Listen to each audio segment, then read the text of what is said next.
Hey guys, back again for another PSA vintage baseball card reveal. I have 4 cards to show here.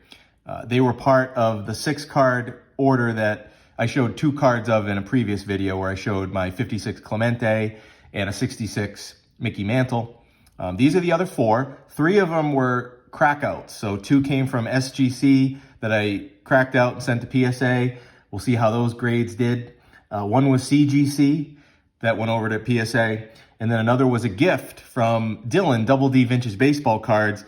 He gifted me a card at the National, and I sent that one in as well. So what's cool about all 4 of these is they all go in a specific place in my binders. I have these binders where I keep my PSA graded cards in a certain theme for each binder. And one of the themes for this one is my Turn Back the Clock binder. So if you've watched my channel before, you've probably seen the show I do with Dylan called Turn Back the Clock. The name came from the Turn Back the Clock cards. One of the things we've connected on early on was that we both love those cards. So I have, let's see, 3 cards that are from my Turn Back the Clock run that I'm making. I haven't completed the run of all the Turn Back the Clock cards, but what I'm doing is I'm picking out my favorites of all the Turn Back the Clock cards, and I'm trying to get the original card along with the Turn Back the Clock card right next to each other in my binder here. So this first one, as you can see, is the 1970 Topps Johnny Bench, which is an awesome card, and it's also a Turn Back the Clock card from 1990 Topps, if you remember that. And so this was an SGC 7, and I sent it in, cracked it out, sent it in, and let's see what PSA gave it. PSA 8. So we bumped up a grade. I didn't even know PSA still gave out 8s. Wow, okay. Awesome. So I also want to mention this order, I forgot to mention in the first video, this order took about 5 months. 5 months from when I sent them in to when I got them back from PSA. And it got me thinking, I wonder if one of the reasons why they bought SGC was because their vintage cards at PSA, they're moving really slow. So maybe they have not as many vintage graders as they need, and buying SGC will give them more bandwidth in that department. I don't know, but I just know that when I sent in vintage cards to PSA, they took way longer than modern cards. So just a thought, but here's where this baby's gonna go. So I pulled out this page. This is my Turn Back the Clock page.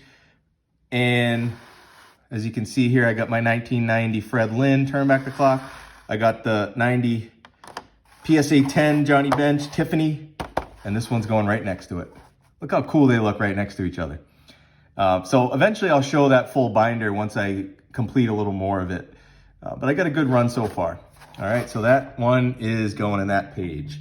The next one is from another Turn Back the Clock.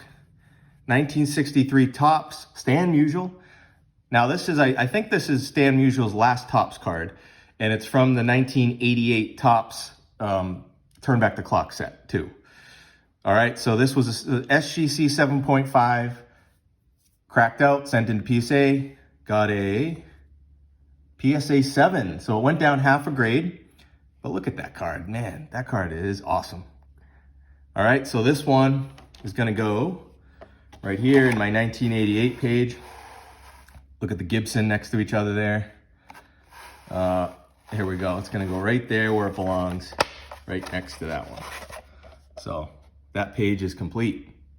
Look at that. All right. Next one. This was not a crack out. This was a card that Dylan, my co-host from Turn Back the Clock, gave me at the National. He gave me also the Turn Back the Clock card that I'm gonna show right here. So the Reggie Jackson, he gave me this Turn Back the Clock PSA 10 Tiffany of this Jackson card. And he also gave me the original from 77 Top. And here they are, now they're next to each other. It came back a PSA 2. And in true Double D fashion, he gave me a nice centered copy of the 77 Reggie Jackson. Perfect. All right, so now we have this 87 Topps page complete. We got the Yaz on the other side of that baby. All right. All right, we got one more card, not from Turn Back the Clock. This one is, if you remember, one of my PSA binder series videos was about this subset, the 76 Topps All-Time All-Stars. If you remember, I had this idea to collect them all in PSA 9. There's 10 cards, and this was the last one I needed in that grade. And I took a shot here. I said, I took a CSG 8.5 and took the shot and said, I'll shoot this baby into PSA. Maybe I'll get lucky and it'll come back a PSA 9. Either way, look how nice the card looks. Perfectly centered. And let's see what we got here. PSA 8. All right, so my run is complete.